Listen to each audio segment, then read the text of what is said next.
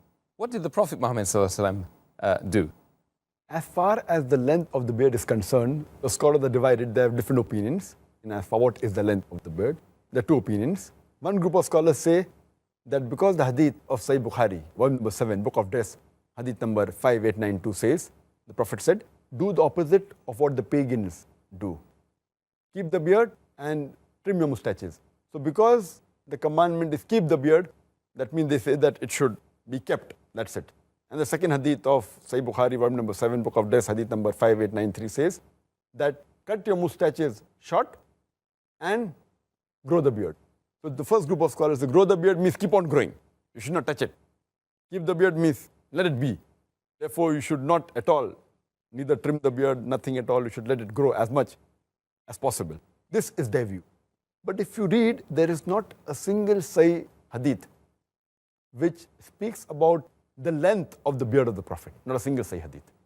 There's not a single Sahih hadith. But according to Sheikh Utaimi, he says that we understand when the hadith says that keep the beard or grow the beard, it means you should leave it, you should not touch it, and let the length be as much as possible.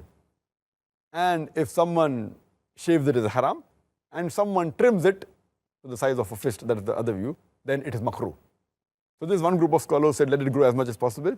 The other group of scholars, what they say, that the length of the beard should be one fist. As I mentioned earlier, there is no Sahih hadith which speaks about the length of the beard of the Prophet. There's a hadith which is a Zaif hadith or a Mawdu hadith, which says that the beard of the Prophet, it touched the chest.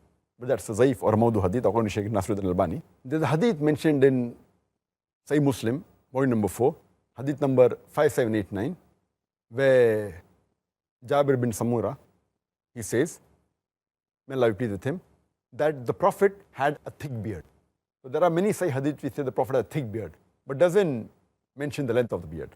But this group of scholars, they say that since the length of the beard is not mentioned, what we have to do is we have to look at how the Sahabas kept the beard. The length is not mentioned, so we have to look at the Sahabas, because the Prophet said, if you don't find in my example, then look at the people around me in this generation, at the companions, Sahabas.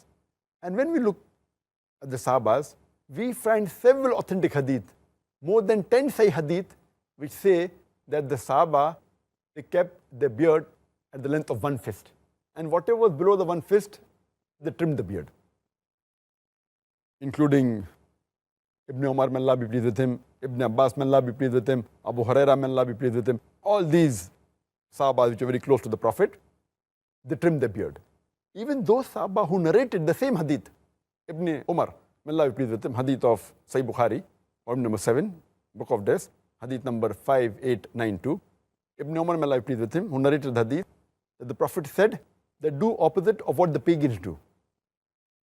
Keep the beard and trim your mustaches.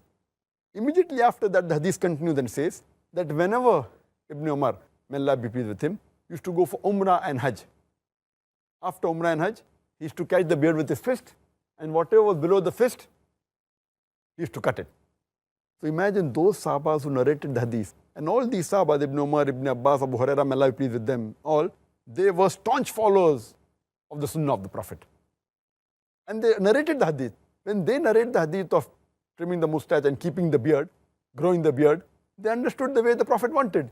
So why did they trim the beard? If the view of the first group of scholars is right, that keep on growing, growing means how to grow? The way the Prophet grew. And if there's no hadith indicating his sayings or actions, then you look at the way the Sahabas did. That's the way how you analyze the hadith. That's the reason Sheikh Nasr al-Albani, he says that the right size of the beard should be the size of a fist.